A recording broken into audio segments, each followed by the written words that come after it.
Lindy, to me, this trade was a massive win, and I think you and I disagree partially on it. Um, so the Rangers trade Lindgren, Vesey, and Kempf, Hank Kempf, who I actually got to broadcast the game that he was in yesterday for That's Cornell. awesome. And they get Parson and Dahan and two picks back. One of them was their pick. One of them has to do with Carolina and where they will finish the season. So a second and a fourth this year, which was also great draft stock that they acquired for two players that were going to be free agents, right, Steve? Like these two guys were going to the market, and it was either the Rangers were signing them or they were gone. So they got a return for two players, four pieces, whether or not they're high value or not. They got four pieces for them. I think that was huge. And I think it goes to show what Drury can do in a situation where he didn't inherit a team with a lot of assets, right? Like at first, a lot of the criticisms were of Drury were that, oh, okay, so he's going to make a move at the deadline and maybe figure something out in the summer, and that's really all he does. And in this situation, we saw he's ready to make moves, and we saw that he was willing to move Truba, Kako, Goodrow, and now he's cutting bait with some of the easier pieces to move in order to, I think, get to maybe some of the more hard dealings or to see if he can work something later in the week. Yeah, I think this was clearly an eye move for the future more than a current pursuit, for a playoff spot. And that's okay. We still have a chance at the playoffs. I think getting rid of Lindgren and Jimmy Vesey, you could still get to where you need to be. Does it make it a little bit harder? Yeah, of course, especially with Adam Fox now out. But let's be honest, there was no interest. And I think you can agree, everyone listening can agree. There really was no interest in re-signing either one of these players this offseason. So moving on from them, it was obviously a foregone conclusion. You had to get as much capital as you can out of it. Jimmy Vesey is not really a loss. You look at him fighting the practically the whole year just to stay in the lineup, and there's so many other guys that you could plug in. You could put Othman in. I want to talk about him later in the pod. You could put Kaliev in there. Name it, plug it in, not a problem. And let's be honest, Ryan Lindgren has not been good this year. We love him, great player, tough as rocks. He's stepped up in some big moments, especially in 2022. But he has not. He's had a horrible year. 2 years ago, you go back to that 22 season, even 21. Him and Adam Fox were inseparable. And that's not the case anymore, and I think Dahan will slot in for Lindgren. And you look at it, the Rangers got the second rounder and the fourth rounder, and it was all about restock. And I think the draft capital, you talk about that asset management. You're really the biggest guy, I think, out of all of New York Ranger media that I really keep hearing about. Asset management. Nobody really talks about that. So I do think that's like it's eye opening once you catch on to it. But I do think Jury's been really good with the draft capital. I think moving forward, that this kind of restocking that you mentioned with Kako and Truba, it's been huge, and it's going to go a long way. I do want to get your grade on this trade overall. My grade is an a strong A. I truly believe, Steven, that this was a massive win. You could have lost these players to free agency, right? You just mentioned they likely weren't going to come back. And there was a time where I thought at the beginning of the season, maybe you sign Ryan Lindgren for term and pay him maybe like 2.5, 3 million a year. He was looking for four. But as the season went on, you saw that his ultimate warrior status. This was a player, kind of, one of those heartbeats of a team. Maybe not the core player, but a core player, right? Or kind of like when you're exercising. Maybe the muscle you're not exercising every day, but it's important for the bigger, for the bench, for the squat that you need. That was Lindgren. He wore it. He wore every puck. He was down and back out of the tunnel every night. But that clearly wore him down. And I also think this is a major win for the Lindgren part. I'm going to get to VC in a moment too, which I think makes it even more of a win.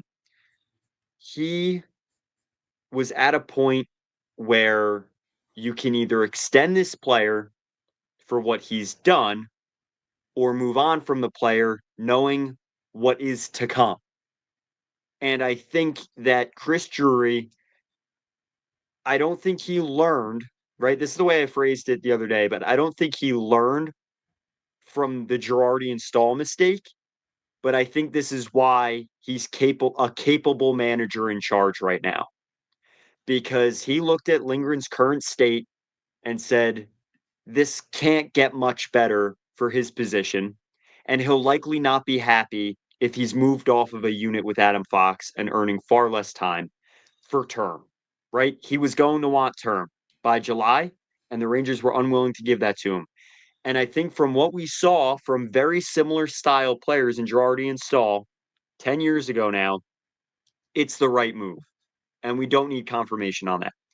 Jimmy Vesey was a PTO signing in 2022 that played his way onto the roster, that then played his way into an extension, a 2-year extension that was up this summer.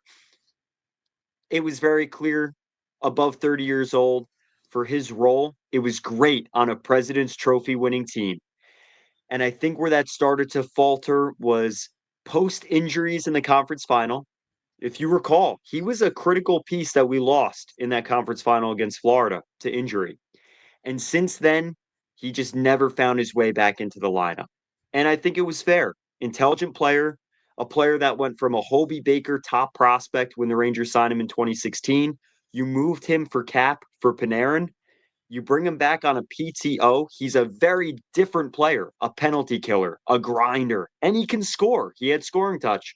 But at the end of the day, you essentially turned a PTO contract and player and Ryan Lindgren, who was a fringe top pair defender that worked very well and had chemistry with your number one defenseman, into assets. Vlad Nemesnikov, when he came over, was a piece that was basically the one for JT Miller. You're getting a player like a Nemesnikov in Parsonen, not the same style, 24 years old, a center, which the team needs depth wise. We just talked about it last episode. He's built like a tank. It's exactly what the management's looking for.